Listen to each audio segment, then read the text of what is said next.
What's up mga kalret? Eto na naman po ang inyong lingkod, Papa Twix TV, nagsasabing bato-bato sa langit ang tamaan, huwag mga galit, nagre-real talk lang po ang inyong lingkod.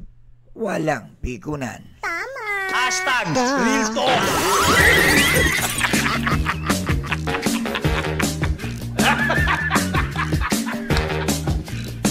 You serious? Oh no! So, eto na naman po mga kalret at nagbabalik ako sa inyo at eto, sana po sa mga kanood po nito, pakishare naman po yung live natin at pakilike na rin para ma-notify kayo kada magla-live po tayo at mag-upload po tayo ng ating mga videos.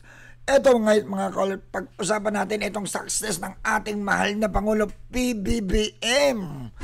Yun na kung saan po mga kalret, eto, tuloy-tuloy po bumubulusok pataas ang ating Pangulo. Bakit to? Dahil yan sa kanyang sakripisyo at sipag, tiyaga sa bayang ito.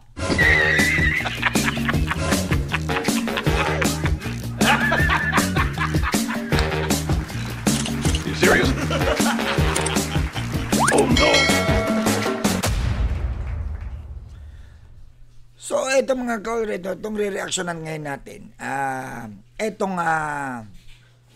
Pag-uusapan ngayon natin ito kung bakit nga po tumaas ang trust rating po ng Pangulo at itong mga nakaraan na kanyang mga ginagawa para sa bayan. No?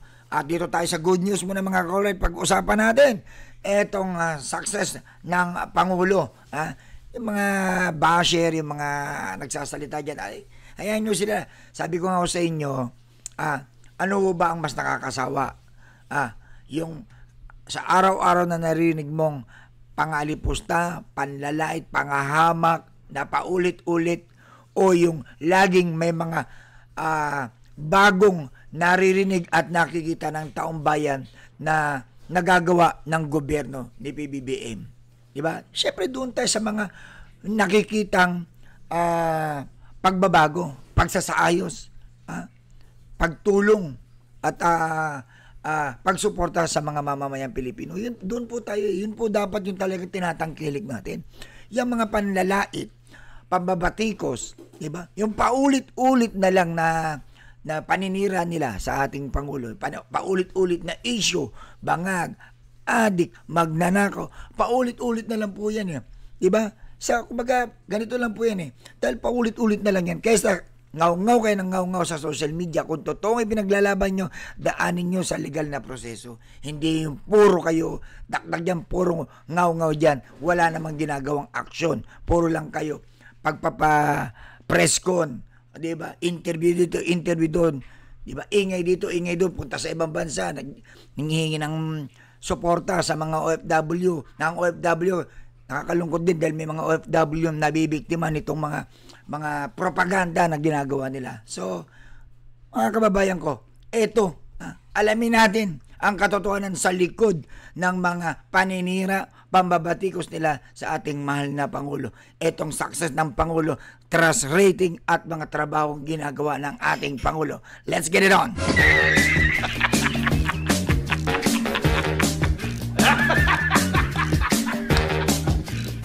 You serious? Oh no! Kahating porsyento ng mga Pilipino ang nasisiyahan sa pagganap sa trabaho ni Pangulong Ferdinand R. Marcos Jr. Ito ang lumabas sa pinakauling survey ng social weather stations kung saan nag-ambag ng pinakamalaking puntos ang Mindanao. Si Kenneth Pasyente sa sentro ng balita. Mas tumaas pa ang bilang ng mga Pilipinong nasisiyahan sa pagganap sa trabaho ni Pangulong Ferdinand R. Marcos Jr. Batayan sa pinakahuling survey ng Social Weather Stations o SWS. Hashtag Real Talk!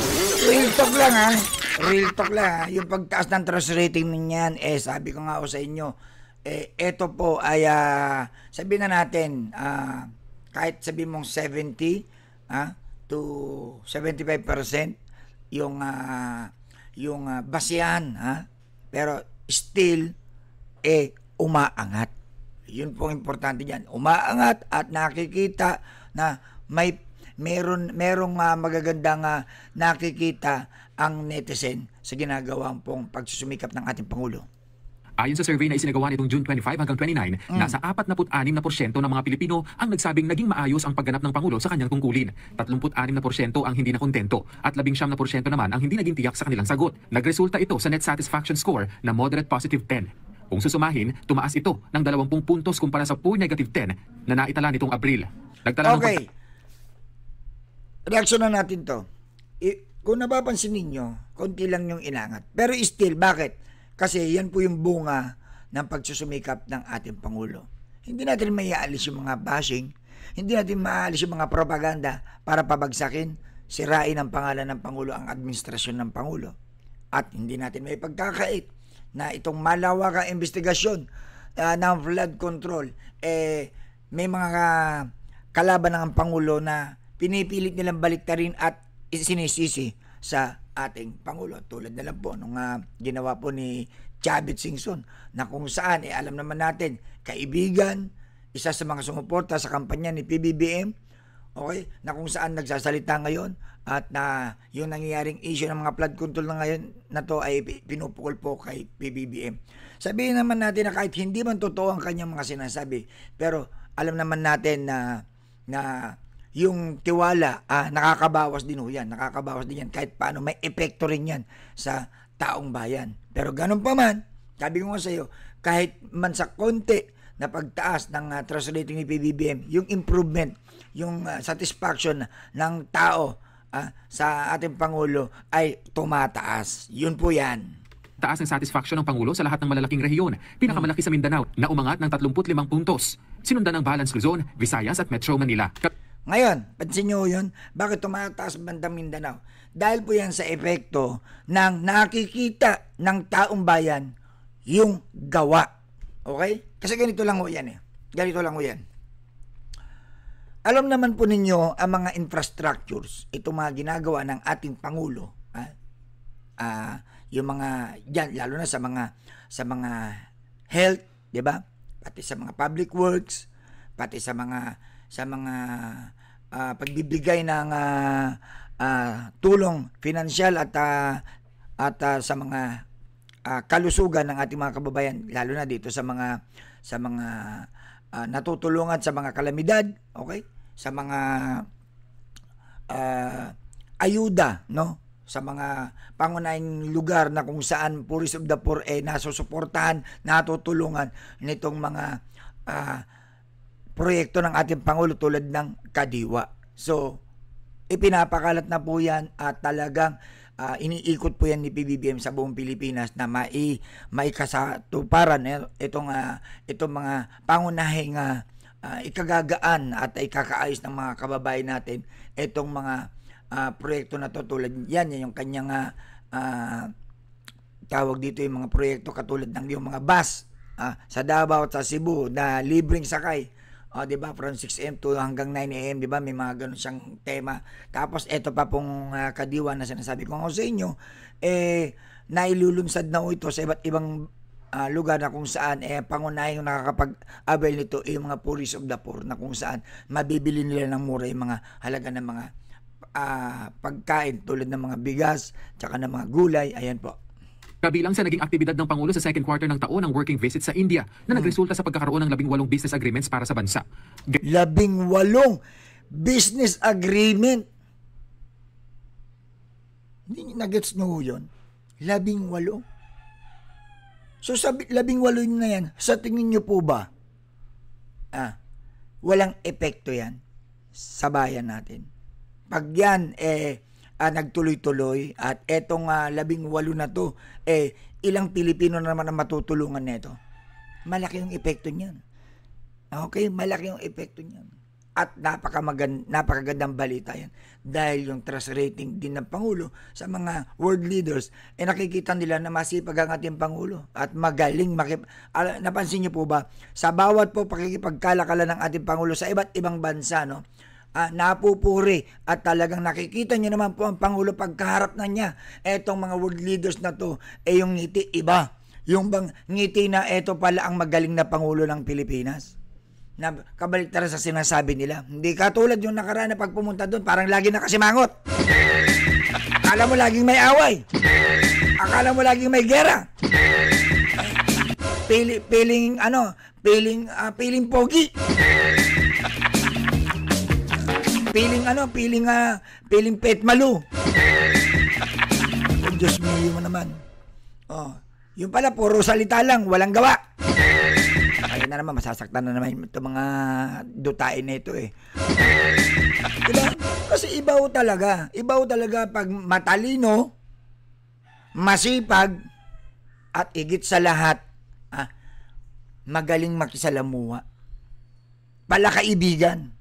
Sa madaling salita. Pag palakaibigan ka, hindi ka marunong mang-away, baka hindi ka nakikipag-away. Magandang pakikisalamuha mo kahit binabato ka na, kahit ano na ibinabato sa'yo, kahit lagpas hanggang buto na nga yung ginagawa, pero ano ibinabato ni PBBM? Tinapay. Yan ang resulta sa mga effort, no? Yan ang kailangan natin, Presidente, eh. Yung ganyang kasipag. Gayon din sa Cambodia kung saan nalagdaan ang mga agreement na tutugon sa hamon ng transnational crimes. Mismo ang Pangulo rin ang nagbunyag sa mga irregularidad sa flood control projects kung saan agaran niyang ipinag-utos ang investigasyon patungkol dito. See? Isa pa yan. Diba? Pilit pong inililihis ng mga anti-Marcos, no? Anti-administration, etong issue na to, na kung saan, ito yung sagot eh. Ito yung katotohanan eh. Ito yung totoong problema ng taong bayan, na kung saan, dahil hindi matanggap nitong mga anti-Marcos, itong anti-administration, na merong isang Pangulo, in our history, mga kababayan, kauna-unahang presidente na nagsiwalat, take note, malawakang investigasyon ng katiwalian sa gobyerno. Siya lang po ang nag-iisa, PBBM. Ngayon, dahil hindi matanggap nito mga anti-Marcos, yung mga tinamaan ng mga pag-iimbestiga, yung mga maapektuhan yung kanilang mga trabaho, may mga business, yung mga taong alam nila na sila yung tatamaan dito, ano ang ginagawa? Huwag na kayo magtaka kung bakit kaliwat kanan ang mga batikos sa ating Pangulo. Kaliwat kanan yung mga paninira. Kaliwat kanan yung mga fake news. At hindi pa yun, hindi lang yun, kaliwat kanan yung mga kaibigan dati na ngayon ay bumaliktad na. At ano ang ginagawa? Ano ang ginagawa? Patuloy sa kakukuda sa social media para lang pabagsakin si PBBM. Bakit? Tinamaan ba sila ng katotohanan na totoong serbisyo sa taong bayan? Yan po ang mahirap eh.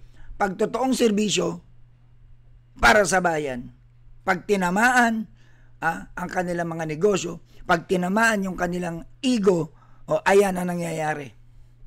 Hindi nila matanggap. Kaya magtataka na lang ang dating kaibigan, ngayon bumabanat na at pilit ng pinababagsak ang ating Pangulo. Gayon din ang pagbuo sa Independent Commission for Infrastructure na tututok sa anomalya sa mga proyekto kontra baha. Una nang sinabi ng Pangulo na bagaman ikinalulugod niya ang mga ganitong survey, tuloy lang anya ang trabaho. Well, it just validates that what we are doing, that people are now beginning to understand what we have been trying to do for the last 2.5, almost 3 years. So it continues to inspire me because it shows that we're making progress. And that's always good to know.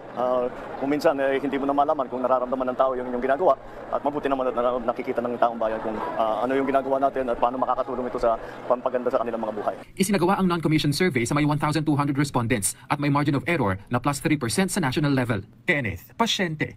Para sa Pambansang TV. Yan! So, ito pa. Dito tayo sa last. Ito pa. Pakinggan niyo ang Pangulo. You know, I have no idea. I don't look so much at the. It's of course it's nice to know. Except I didn't know about that. But now that you tell me, of course I'm glad that it's that way. I guess we just have to keep working. Yan ang Pangulo. Walang halong yabang. Diba? Kahit alam niya na tumaas, pero hindi siya kontento eh. Mas kontento ang mahal na Pangulo sa tuloy-tuloy na pagtulong. Hindi pakitang tao. Hindi, ay, tumaas na rating ko. Okay na, tama na ako sa pagtulong. Ay, bumalik ng tiwala ng taong bayan. Sige, back to normal na ako. Hindi na mo, bahala na yan, at least tumaas na. Hindi siya ganun eh. Anong sabi ng Pangulo? He will keep continue. Itutuloy-tuloy niya hanggat pumasok sa kanut-nuutan ng buto ng mga dotae ang katotohanan na ang Pangulo ay masipag. Na ang Pangulo ay nagtatrabaho para sa bayan. Hindi katulad ng iba dyan, niluklok ng taong bayan, imbis na magtrabaho para sa bayan, nagtrabaho para suportahan, pagtakpan ang kanilang mga idol, ang kanilang kaalyado. Meron pang isa dyan, na kahit sunugin mo raw siya, mangangamoy digong daw siya. Wala naman na whatever is happening, kahit na anong nangyayari, kahit may bagyo, kahit na may skandalo, kahit may gulo, ang taong bayan ay umaasa sa pamahalaan na tuloy ang serbisyo, tuloy ang trabaho ng pamahalaan, tuloy at every level, at the national level, at the local level, na tuloy-tuloy lang. Kami, mga public servant, kami ng mga hinalal ng taong bayan, ay dapat nakikita na hindi naglalaro na kung ano-ano ginagawa, namumulitika, whatever, basta nagtatrabaho lang para makapagserbisyo sa tao. Yan, agree ako dyan, totoo yan. Totoo yan, Pangulo. Kasi alam niyo kung bakit. Pansinin ninyo mga ka-alright. Sa mga kababayan ko, sa mga kanood po at i-share nyo po itong live na to. Ito pong katotohanan dyan. Tama po ang sinabi ng Pangulo. Saan po ba kayo mas magiging komportable? Yung sa araw-araw na lang na to, yung papanoorin mo itong politiko na to, walang ginawa kung hindi bumanat sa kapwa niya politiko. Walang ginawa kundi tira dito, tira doon. Parang akala mo ang gagaling, akala mo perfectong mga tao. Sasabihin nila, hindi, weak leader yan, hindi, walang ginagawa yan. Siya ang sangkot ng korupsyon. Hindi, ano yan, si PBBM may kasalanan kasi siya ang pumirma niyan. Hindi, yung PBBM na-booking na lang yan kasi ganito ganyan. Ang daming ganun binabato. Alam niyo kung bakit? Mag-isip-isip na kayo mga ka-alright. Ang binangga po ng ating Pangulo, ang tinamaan dito sa mga ginagawa ng Pangulo, ito po yung mga taong maapektuhan yung kanilang mga negosyo. Ito po yung mga taong tatamaan sila. Bakit? Kasi hindi sila nakakaporma sa Pangulo. Kaya gusto nilang mayroon silang dalhin sa taas at iluklok nila, at sa pag-aakala nila na pag nailuklok nila yon, makukuha nila mga posisyon na gusto nila. Diba? Sa madaling salita, personal interest po ang mga hinahabol ng mga taong ito. Okay? Dahil nga sa panahon ni PBBM, yung mga personal interest na yan, yung mga gusto nila na makabalik sila sa kapangyarihan ay hindi umuubra. Dahil po iba po ang Pangulo. Ang Pangulo po ay ang boss, ang makapangyarihan ay ang taong bayan. Hindi siya, hindi yung mga nagtatrabaho. Tama nga si PBBM, kami, sabi niya, ito ang sinasabi niya, kami ay nagtatrabaho para sa bayan, nagsiservisyo sa bayan. Kami ang gagawa ng mga bagay-bagay tulad niya, ng mga pagtulong na kung saan maipahatid yung tulong sa mga kababayan natin, gumawa ng mga negosyo, gumawa ng mga tulong na maipahatid agad sa mga liblib na lugar, sa mga pangunahing pangangailangan ng mga kababayan natin, maibigay yung agarang action, agarang suporta. Dahil ang si PBBM, di umano sa kanyang sinasabi na kanyang gustong ipaintindi sa taong bayan, siya ay niluklok dyan at yung mga kasama niya para maglingkod sa taong bayan. Hindi katulad ng iba, inuulit ko, na naging nakuha nilang mga posisyon nila, halos araw-araw na lang ata, laging may interview, or every other day na laging may banat. Na pag in-interview mo, mas lamang ang pagtira, mas lamang yung pambabatikos kaysa sa gawa. I hope that's what it's coming from, and I think so. All right, maraming salamat. Grabe, no? So, sabi ko nga sa inyo mga ka-alright, bakit nagiging success ang Pangulo? Bakit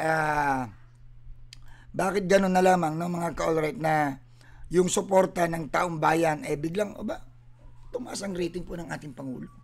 So, ibig sabihin, may nakikita at nararamdaman ng taong bayan yung kanyang ginagawa. Di ba? Iba ho kasi yung puro kudala ng kuda.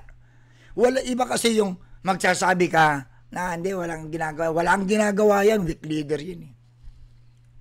Iba kasi yung nagsasabi ng,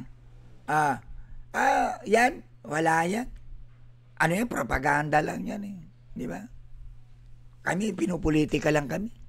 Demolition job lang to. Pero teka, hindi ko kailangan ng Pangulo na sirain ang mga kalaban niya. Alam niyo ang katotohanan dyan? Sila po ang nagpapakasira, hindi po ang Pangulo ang sumisira sa kanila. Sila ang nagpapakasira sa taong bayan, hindi po ang Pangulo. Bakit ko sinabi? Kasi, the more na kuda ka ng kuda, putak ka ng putak, wala ka namang ginagawa, anong ina-expect ng taong bayan sa'yo? Ba't ang ingay-ingay nito? Ba't kuda ng kuda to? Ba't pa na yung banat nito? Mas lamang pa yung mga tira, yung mga pambabatikos, kaysa sa gawa. Ang taong bayan naman kasi hindi naman bulag eh. Okay? Hindi, kung sa tingin ng iba, teka pa, ang dami sumusuporta kay sa mga Duterte, kita nyo, dami kaya lagot kayo sa 2028. Piling nyo lang yun. Akala nyo lang yun. Kasi nasa circle of friends lang kayo ng mga Duterte. Paikot-ikot lang kayo dyan eh. Bakit? Kaya akala nyo ang dami ninyo. Diba? Kaya nga patunay ko sa inyo eh. Noong 21, kung madami talaga kayo, di sana nilamon nyo ng buhay ang kakamping. Nilamon nyo ang buhay ang mga dilawan ng mga panahon na yun. Mukha yata pinagtabuyan pa kayo eh. Kaya yung iba, di ba? Dahil para makahatag, mapansin sila, nagsumba sa EDSA. Di ba? Tapos katulad yan, yung panggugulo pa sa Ayala Bridge, na kung saan, sa Malacanang, na kung saan sinugod nila. Nalaman, nabuking, na may mga galawang ano pala doon. Mga galawang talagang mga nasa likod din, ito mga anti-Marcos na talagang gusto talaga nila pabagsakin. Sipin mo, mga rapper, tapos mga kabataan pa ang ginamit para lang pabagsakin nila sa pag-aakala nila mapapabagsak nila ang Pangulo. Diba? So, ito mga kababayan ko, ito yung sa pagpapatunay na sinasabi ko sa inyo, iba yung talagang nagtatrabaho sa taong walang ginawa kundi manira ng manira. Ito yung epekto. Hindi hubulag ang taong bayan. Ang taong bayan, nakikita naman nila, nararamdaman din naman nila. Sabi ko nga po, hindi man ganun kabilis iparamdam sa taong bayan dahil hindi naman po si Superman, si PBBM. Diba? Konting tiyaga lang, papasaan ba't darating din tayo dyan. Diba? Ganun lang naman po mga kababayan eh. Konting tiyaga lang, tiyaga lang. Kasi darating at darating din tayo sa dulo. Hindi natin pwedeng gawing paspasan. Sabi nga ni PBBM, katulad nga dito sa pagsugpo kontra korupsyon, ang pagpapakulong sa mga magnanakaw sa kaban ng bayan, sa mga politikong involved dito, hindi mo pwedeng basta, okay, kulong yan. Dahil may mga aligasyon yan, hindi o ganun. Kailangan po mabusising mabuti, mapatunayan, makitaan, lahat ng mga ebidensya na pwedeng ipataw at ibato sa kanila. At para pag yan napatunayang guilty, talagang pasok sa banga. Kesa naman po hilaw pa ang mga ebidensya, ano mangyari yan? Makakalaya lang mo yan. Di ba? Kaya mga kababayan ko, sa mga nanonood po dito, marahil sa iba, ito mga ginagawa ng ating Pangulo, ito mga accomplishment niya na to na hindi alam, no? Hindi nalalaman, hindi nila hindi nila nakikita, no? Katulad yan sa akala nila siguro walang ginagawa ang Pangulo. Ayan po, may mga accomplishment. Mag-research lang kayo. Ito ang hamon ko po sa lahat ng tao. Kung nakikita nyo po to, RTVM. Search nyo po, RTVM channel.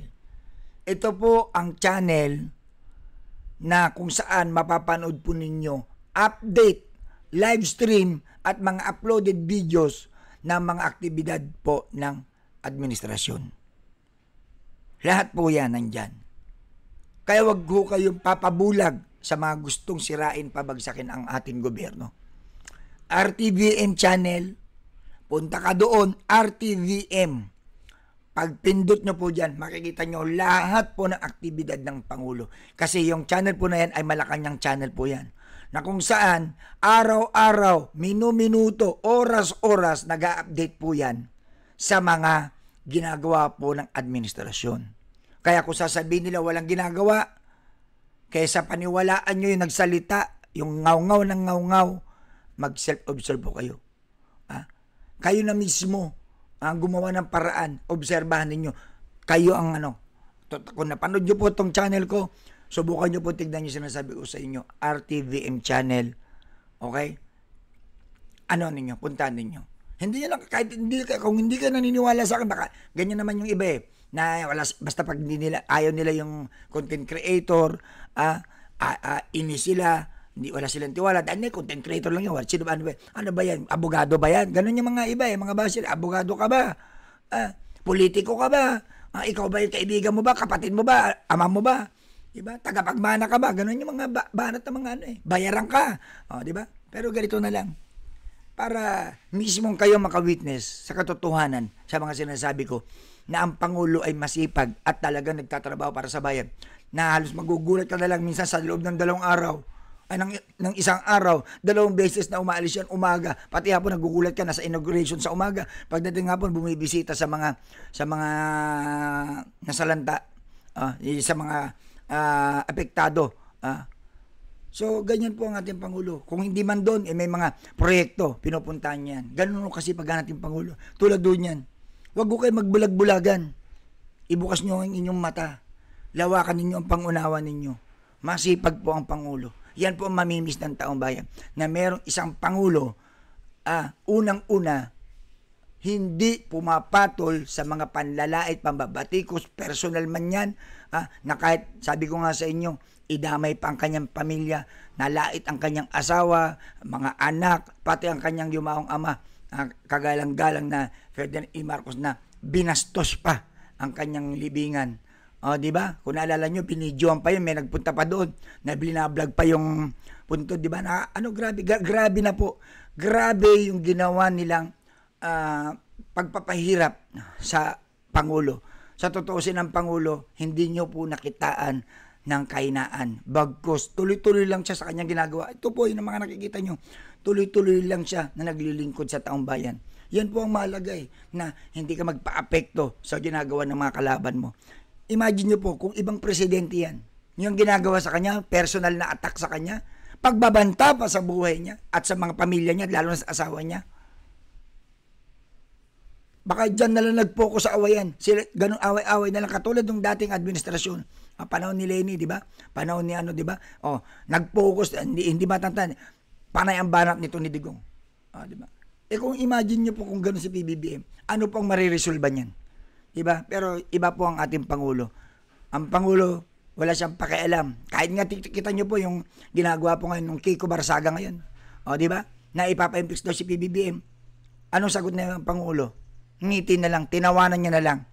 Kasi, ang taong bayan naman po nakakakita Diba? Hindi naman po bulag ang taong bayan. Kahit salita ka ng salita dyan ng paninira sa Pangulo, sige, gawin mo lahat yan. Lahat yan, ibato mo. Kahit anong putik pa ibato mo sa Pangulo, tandaan ninyo, hindi bulag yung mga tao sa mga laylayan, yung mga kababayan natin na aktual nila nakikita, natatanggap yung tulong mismo ng gobyerno at tulong mismo ni PBBM na harap-harapan nakikita nila kung paano magbigay ng suporta ang Pangulo sa mga kababayan natin.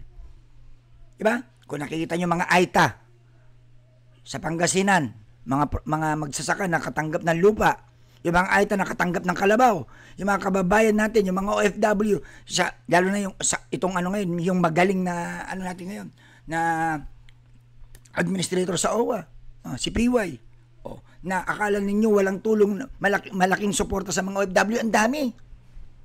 Alam nyo, matuto lang kayo maghanap, mag-research. Mabuksan nyo ang lahat-lahat ng katotohanan sa likod ng mga paninira ng mga to. Sabi ko nga sa inyo, isipin nyo na lang po, pag tinira ang Pangulo, binanato ng Pangulo, balik na rin nyo lang yung sinasabi nila. Kasi yun ang totoo. Pag sinabi nilang weak, balik na rin nyo. Makikita nyo, hindi weak ang Pangulo. Magaling ang Pangulo, matapang ang Pangulo. Bakit ko nasabi? Siya lang naman ang kauna-unang presidente na nagpa-imbestiga at nagpapanagot ng malawakang investigasyon sa flood control, sa mga korap. Sino ang gagawa niyan? Yung dating Pangulo? Kung yung dating Pangulo nga sinabi niya na mismo, kahit 20 years pa siya, bigyan ng 20 years. Hindi niya kayang sugpoy ng corruption sa Pilipinas. Dahil daw di umano sa kanyang opinion, dahil daw sa konstitusyon na meron tayo. Sa batas na meron tayo. Bakit si PBBM? Sinisisi niya ba ang konstitusyon na meron tayo? Sinisisi niya ba ang batas na meron tayo? Ano sinasabi ng PBBM? Kaisan nyo kami. Kayong mga Pilipino at siya, katuwang nyo siya sa pagsugpo sa korupsyon. Yun ang totoo, yun ang totoong laban. Yun ang totoong pagsugpo. Diba? Hindi mo gagawing dahilan ang konstitusyon. Hindi mo gagawing dahilan yun. Si Digong, kaya niya sinasabi yun dahil alam niya tatamaan ang mga kaibigan niya, yung mga malalapit sa puso niya pagdating sa pagsugpo sa korupsyon. Yun ang katotohanan dyan. Si BBM walang pakialam kahit sino patamaan. Kasi nga, ang dahilan po ng ating Pangulo, kung hindi siya gagalaw daw, sabi niya to kung hindi ako gagalaw, kung gagayahin ko yung dating galawan ng mga nauna sa akin, anong mangyayari sa Pilipinas? Kailan aangat ang Pilipinas? Kailan tayo uunlad? Kaya pag may umupong presidente, diyan nasusunod, ano na naman sasabihin? Same thing lang din, mababatikos lang din. Dahil ang hinahanap ng taong bayan ay ang pag-unlad, ang kaayusan ng bayang ito. Kung gano'n naman wala nangyayari. Diba? Pero at least, sa administrasyon ni PBBM, kung kayo nakukulangan, kung kayo hindi kayo satisfied, pero at least nakikita ng dalawang mata ninyo na mayroong isang presidente, pinapakita at pinaparamdam sa inyo, ganito pala kagrabe ang malawakang korupsyon sa Pilipinas. Kaya pala naghihirap ang bansang ito dahil sa mga corrupt officials, dahil sa corrupt sa mga gobyerno na kung saan sindikato na ang galawan. Ipinapakita at ipinaparamdam na sa inyo ng Pangulo, eto ang solusyon. Pag nagtulong-tulong tayo masugpo ang korupsyon, matakot itong mga tiwaling opisyal na to, ano mangyayari? Yung mga susunod na proyekto, mga flood control, mga public works tulad ng mga tulay, standard na yan. Kasi takot na silang gumawa ng kalokohan Yun ang magiging epekto na ito, mga kababayan ko. Ang magiging epekto na ito, matatakot na itong mga kontraktor, itong mga politiko na gumawa ng katarantaduhan nila. Bakit? Kasi may nagbabantay na. May mata na, sa madaling salita. Di ba? So, magiging maganda na ang flow. Ang deliberation ng budget, maayos na. Nababantay na ng mabuti. Sabi nga nila, open by cam. Tama yan, open by cam. Salin, ibalik yung pag-iimbestiga. Pagpayag na ilabas ang itong salin na to, malaman sa mga opisyal na to. Diba tama yan Diba? Ano pa ba ang hinahanap nyo sa Pangulo? Nasa kanya na lahat ng pagpapakita ng transparency. Sadya lang tayo bulag, mga Pilipino. Bulag ang iba dyan. Ibulat nyo pang inyong mata. Lahat na po ginagawa ng Pangulo para sa bayan. Ginawa na po lahat ng Pangulo para maramdaman ninyo, makita nyo na ang Pangulo sincere sa ating mga Pilipino. Seryoso ang laban niya kontra korupsyon. Seryoso ang laban niya kontra sa mga tiwaling politiko. At seryoso ang Pangulo para iangat ang bansang ito. Katuwang natin siya. Suporta, unity, pagkakaisa, tulungan bawat Pilipino. Yun ang tunay na pag-angat, pagbabago ng bayang ito. Kaya, mga kababayan ko, pakishare nyo po itong live na to. Maraming salamat. Share nyo itong videos na to. Maraming salamat po sa inyo. Tiwala lang, trust lang. Meron pang nalalabing 3 taon ng Pangulo sa mga basher, sa mga anti-Marcos dyan, sa patuloy nagbabatikos, kaysa kuda kayo ng kuda dyan. 3 taon na lang antayin ninyo, mga kapatid. Iboto nyo na lang. Yung gusto nyo iboto sa 2028, hayaan yung tapusin ni PBBM. Patunayan niya sa taong bayan na sa loob ng 6 years, ito yung nagawa niya. Ngayon, doon kayo magsalita, ayan na pala yung nagawa mo eh. Kung nakukulangan kayo. Pero malay ninyo, sa itong nalalabing-3 taon pa ng Pangulo na nakaupong bilang presidente, makita nyo yung tinasabi ko at sinasabi namin kaming mga sumusuporta sa kanya na talagang merong pagbabago at talagang maraming natutulungan. Hindi nyo maramdam ngayon dahil namumuo sa inyo lagi yung galit, natatabunan kayo ng pride dahil nga sa sinusuportahan nyo, sa pagiging panatiko nyo sa mga sinusuportahan nyo. Pero ito lang masasabi ko, wag ho kayo magbulag-bulagan, imulat nyo yung mata, matuto kayo mag-imbestiga. Makita nyo, buksan nyo ang mata ninyong mabuti. Hindi yung puro lang kayo kuda. Pinaniniwala nyo isang side lang. Try ninyong pakinggan, unawain, alamin, saliksikin ang nangyayari. At ginagawa talaga ng Pangulo. Yun lang po. Maraming salamat po sa inyo at salamat sa mga suporta natin na to. Mga kaibigan ko dyan, alam na ninyo kung sino-sino kayo, hindi ko na kayo maiisa.